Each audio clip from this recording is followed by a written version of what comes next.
Alright everyone, today's video is going to be the top 5 tips for Fallout 76. It took me a while to make this, but hopefully they're actually good tips as opposed to some really self-explanatory stuff that I've seen circulating on YouTube in the recent past. So without further ado, let's get started. Tip number 1 is understanding the perk card system, and there's a really great third party in order to do this, and it's called Nukes and Dragons. I will link to it in the description down below. It is this page right here. It allows you to manually select how many of each main stat point you want. Then you can go in and see every single perk card when it unlocks. You can select different levels, put them in, and it's an effective build planner for any player and any build.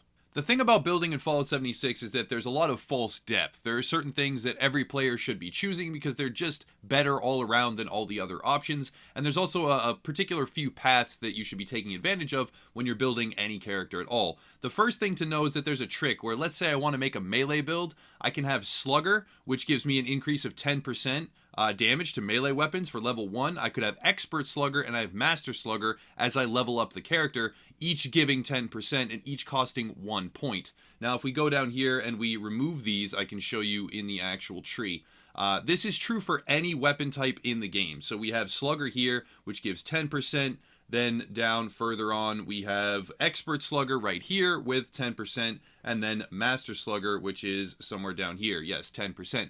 Now, if I were to level any one of these up to 3, you can see that it increases to 20%, but the cost of the card goes up from 1 to 3. So the cost triples, but the damage only doubles. This means that once you get into the higher levels and you're past level 10, 20, 30, then you're able to just select the level 1 of all 3 of these perk cards and have 30% damage for the cost of having 20%. So it's just a better thing to do regardless of what weapon type, and this can be applied to any weapon type out there. If I were to go over to Perception, you can see that there's Rifleman, there is Commando, there's one of these sets of cards for every single weapon type in the game. So the rule of thumb is select whatever weapon type you want to be using and level up all 3, but then any secondary weapon types, simply don't level them up at all. Select the level 1 talent, let's say Slugger, and then Master Slugger and Expert Slugger, and this will give you 30% of your secondary weapon type damage for just 3 points instead of higher.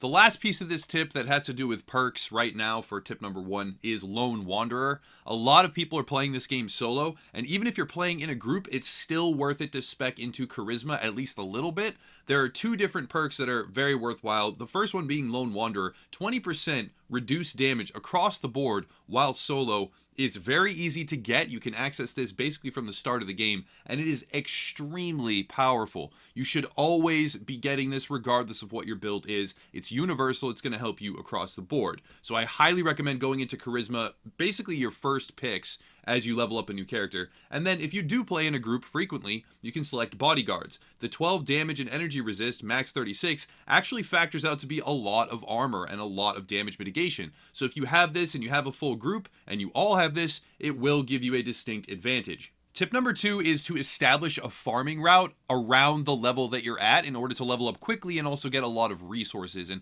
tip number 3 will also feed into this. But right now it's very easy to abuse the whole leaving the world instance thing. You select your character, leave world, come back in, and you can just farm things over and over and over. They're patching this though. This is very exploitable, and I understand why they don't really want this to be a thing. So you can use this if it works for whatever you're farming, but the better thing to do, and the better thing to get used to anyways, is finding a farming route of different landmarks. Now, there are a lot of different sections of the map in Fallout 76, and some are distinctly better than others. The entire northern section is not good for farming. Not only is it mostly low-level enemies or monsters, it also doesn't have very good density. When you get into the southern sections, you have the right-hand corner, which is the true endgame portion of the map as far as I can tell. There's a lot of Scorch Beasts, a lot of high-level and very tanky, monsters and animals, and then also you have the bottom left corner. I found that the bottom left Scorched mining corner has much better mob density. You can have very good farming routes here,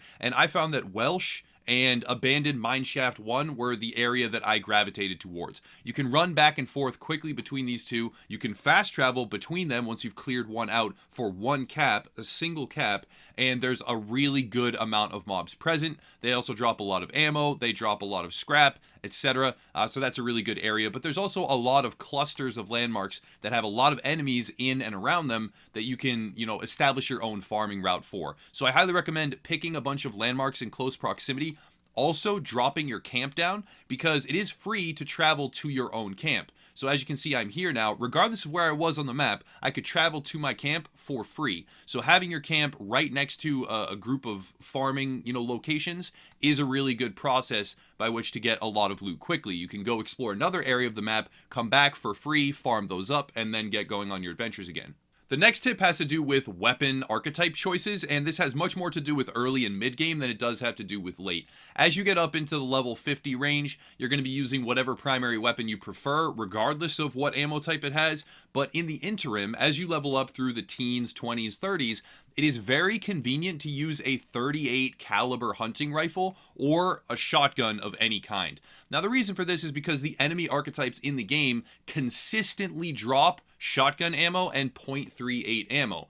There are a lot of different enemies, including super mutants, scorched, mole men, and many others that drop abundant amounts of this ammo, which means if you're using a gun like that, not only are they dropping the ammo for that type, they're also dropping replacements for those guns. If you're fighting, mole men, they often drop combat shotguns, so you don't have to repair a combat shotgun. You can just pick up a new one whenever yours breaks. Not only that, but you'll be gaining more ammo than you're expending, which means you can accumulate the other ammo types and have a huge excess volume of them. If we were to go over here to my stash, you can see that I've basically just been using hunting rifles and shotguns, and I'm accumulating an excess of all the other ammo types, including the ones that I'm actually using. So I have 2,000 rounds of .38, even though that's what I've been using primarily. The same with shotgun ammo. I think I have something like 700 rounds of that, and it's very, very convenient to build up a library, so when you do switch to another ammo type or another weapon type, you have just more than you could ever possibly use for a matter of hours or even days. So use a shotgun or a hunting rifle for your early leveling. It really will serve you well.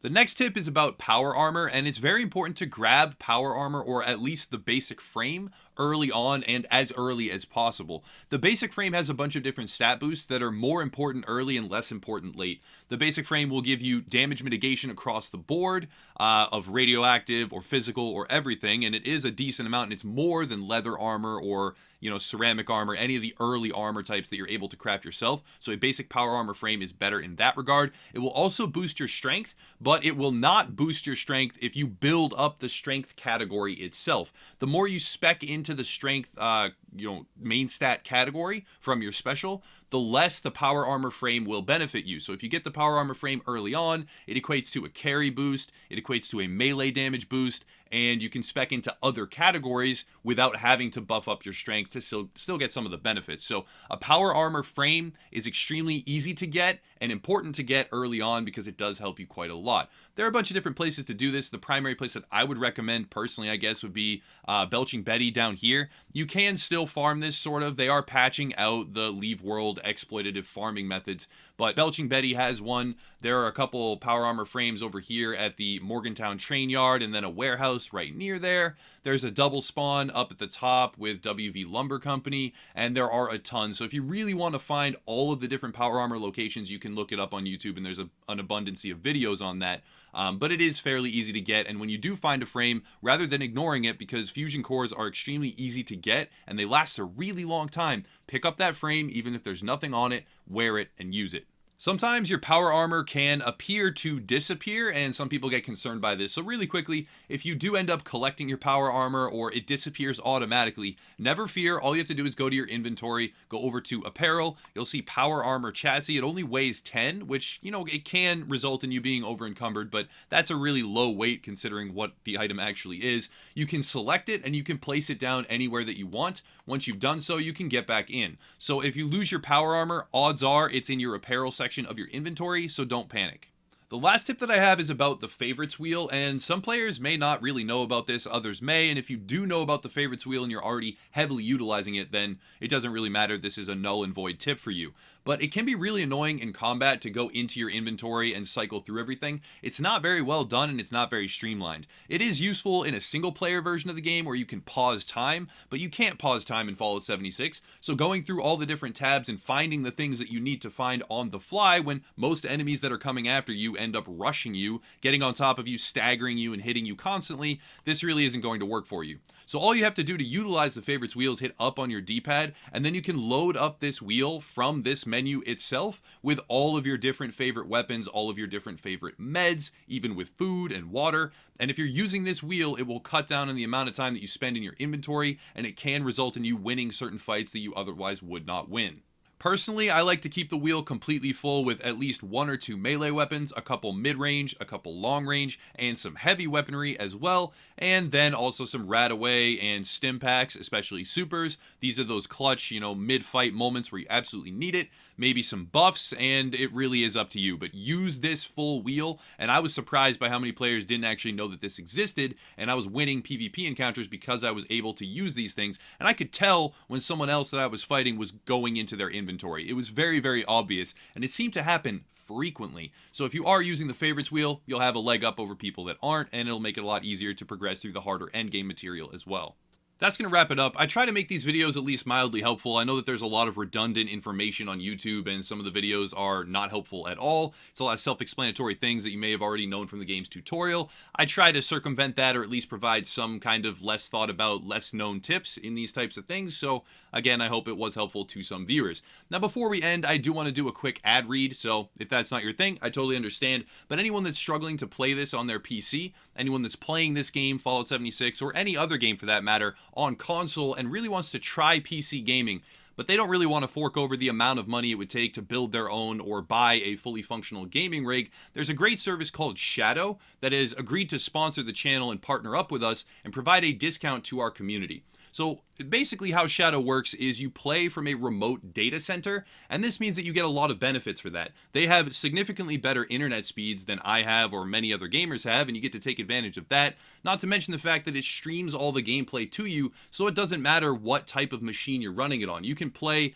PC games, graphically intensive PC games, on tablets, on phones, on laptops, on desktops, it doesn't matter, and you stream all of that gameplay from a remote data center that has a high-powered, dedicated gaming PC for you on their servers. So it's a really interesting concept. If you want to check it out, I'll provide a link down below, and make sure that you're using code UEG at checkout for a hefty discount that also helps the channel. So I figured some people might be interested in that. I'm trying not to make invasive ad reads in videos. I'm trying to find the best way to incorporate it, but it is a beneficial service, and a lot of people in the community have already thanked me for it and are looking forward to more stuff like this. So if you're interested, check it out. The link to Shadow is in the description down below. It can be a great way to try out PC gaming without having to buy your own machine. They also upgrade the hardware over time, so you don't have to worry about that. But I'll stop there. Thank you for bearing with me on that one. That's going to wrap it up, though. Again, like I said, I'll stop rambling. There are various other links as well. You can check out our Facebook community, Discord community, our website forums. I do live stream on YouTube right now. I'll go back to Twitch, and I'll live stream on Twitch for Division 2, but we're not quite there. A few more months yet. But that really will wrap it up. Thank you for watching, and have a nice night.